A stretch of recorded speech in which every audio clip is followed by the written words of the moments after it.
The new episode of Obi-Wan Kenobi just released, and here are my thoughts. And overall, this is a much improved episode compared to last week. So last week was more slower paced, more just about saving Leia.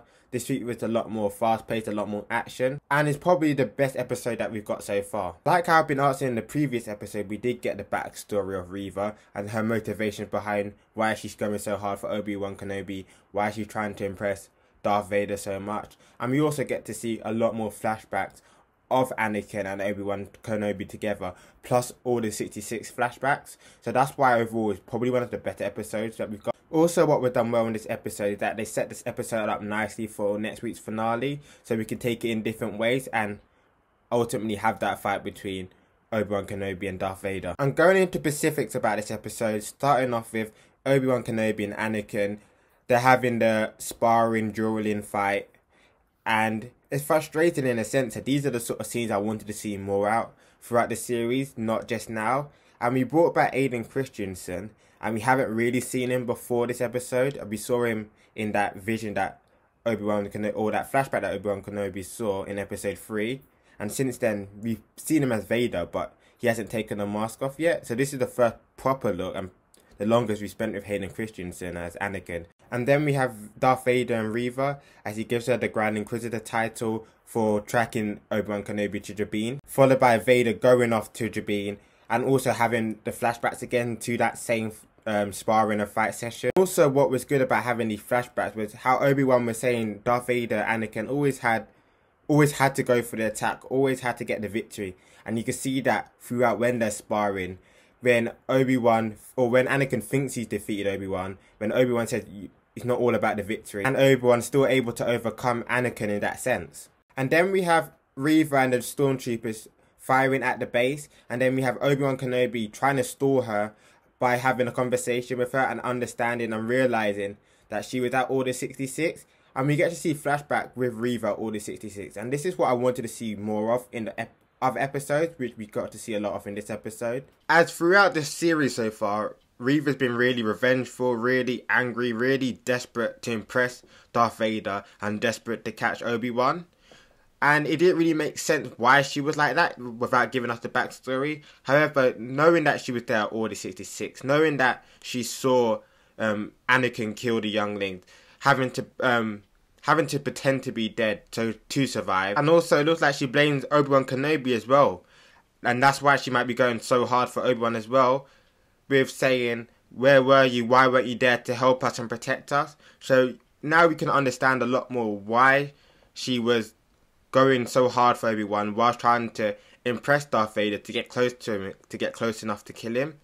However, Obi-Wan Kenobi ends up persuading Reva to help him, and I'm not sure about this part on Reva's behalf, as what was her goal here, as clearly this wasn't her goal to have this fight with Darth Vader at a particular time. Obi-Wan Kenobi is the one that persuaded her to help and to let them get away. As how would coming the Grand Inquisitor get her closer to being able to kill Darth Vader, or close enough to be able to at least have a fight with him in that sense? And then we have Vader come in, and it looks like the ship's getting away. However, this is where we show like the full strength of Vader throughout this series, and I think they've done Vader really good, showing how powerful he is, as he's able to just pull the ship back, crash it, more or less break the ship apart. However, there's a second ship, so they escape, and this is where Reva comes in, and where Vader realizes that Reva's helped them escape, and that he knew all this time that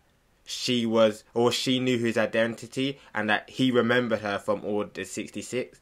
So I'm guessing he was just using her just to get to this point, just to get to Obi-Wan, as he would have known that Reva would have been after, or what Reva would have been trying to do as well. And then we have our Reva vs Vader fight, in a sense, and I say that because Vader wasn't even fighting. He didn't even take out his lightsaber, just force pushing Reva away and just dodging it, while Reva was doing everything to attack him.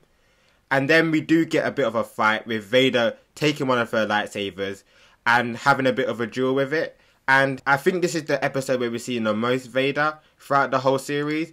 And every time we see him, as I said earlier, they just make it work. They make it intimidating. They make him powerful. They make him seem overbearing in how he's fighting. And he just looks dominant on what he's doing. So in the end, he stabs Reva with the lightsaber, and brings back the old Inquisitor. And we knew the Grand Inquisitor wasn't dead as he's in Rebels. And this is the problem, or not the problem, this is what I'm confused how they're going to sort this out in the next episode. As I presume Reva's not dead, and Reva's probably going to take her revenge on Vader and the Inquisitor in the last episode, if she makes it out, because I'm presuming she's not dead. But we know they turn up in other later shows, so how are they just going to get around that, in the sense of, we more or less know Reva's going to end up dying in the next episode, but we know she's not going to take out Vader or the Inquisitor. And finally it ends off with Reva knowing the location of Owen and obviously Luke Skywalker at Tatooine. And I wonder if she's going to try and communicate to Obi-Wan to try and help him in the end. And it also looks like Obi-Wan's heading back to Tatooine as well. So overall, this was another good episode. This is probably the best episode so far. And going into next week, I feel next week, they set it up this week to have a good conclusion for next week, as Obi-Wan still has to take Leia back, and also we're still probably going to get a fight between Hayden Christensen, Darth Vader, and Obi-Wan Kenobi.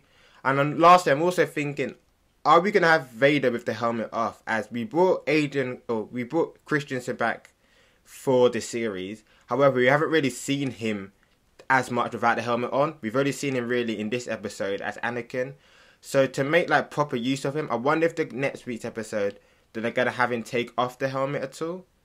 However, those are just my thoughts. Let me know down below in the comments what you thought of this episode is, and thank you for watching.